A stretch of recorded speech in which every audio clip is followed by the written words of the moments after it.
Pension వస్తున్నది అది pension వస్తుంది బాబు. సంవత్సరం ఉన్నావు 5 సంవత్సరాలు రాలన్నది ఆపేశారు. ఇంటి డబ్బులు కూడా ఆపేశారు. 1,00,000 ఇలా శోభరాజు గారు వచ్చి నేను నీకు వస్తాయి అని చెప్పి రాసుకొని సంతకాలు పెట్టుకొని వెళ్ళాడు.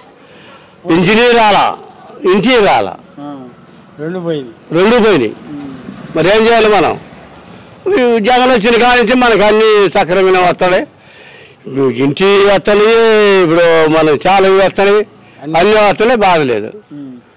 మరి ఇప్పుడు పెన్షన్ మామూలుగా తీసుకున్నావు కదా, ఇప్పుడు వాలంటీర్లు రావట్లేదు కదా, ఎక్కడ తీసుకుంటున్నావు, ఎలా ఉంది? లేదా మేము బ్యాంక్ ఏడా తీసుకుంటున్నాం.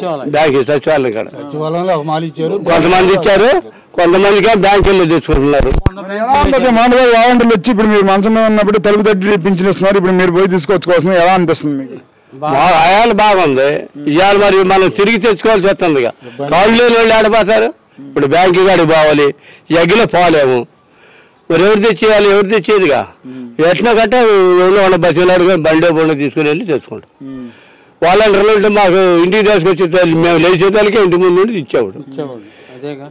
చంద్రబాబు నాయుడు అన్నాడు వాలంటీర్లు నేను ఉంచుతాను, నాకు ఓటు ఏంటి పింఛన్ 4,000 ఇస్తా అన్నాడుగా. ఎవరు?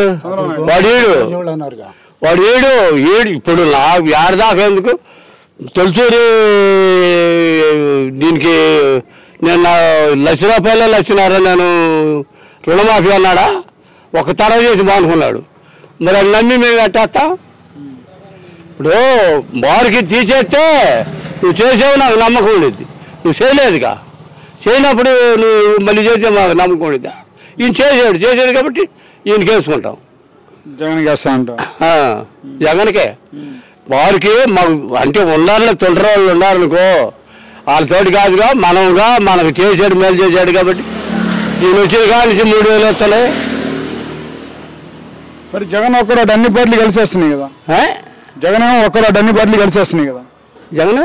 జగన్ ఒక్కడు ఒంటరిగా వెళ్తున్నాడు, చూస్తే అన్ని పార్టీలు కలిసి వస్తున్నాయి కదా. వాళ్ళు అందరు కలిసి వచ్చినాయి, ఏమి చేయలేరు కాదు. చేసిన వాళ్ళు తీసుకున్న వాళ్ళు నికాళస్థాయి వాళ్ళు అయితే వాళ్ళు దేనికి రారు. అసలు వాళ్ళు డిపాజిట్లు కూడా బాగుతాయి. నేను చెప్పాల్సి వస్తే మరి యాదవ్లో ఎటు చేస్తారో మాకు తెలియదు.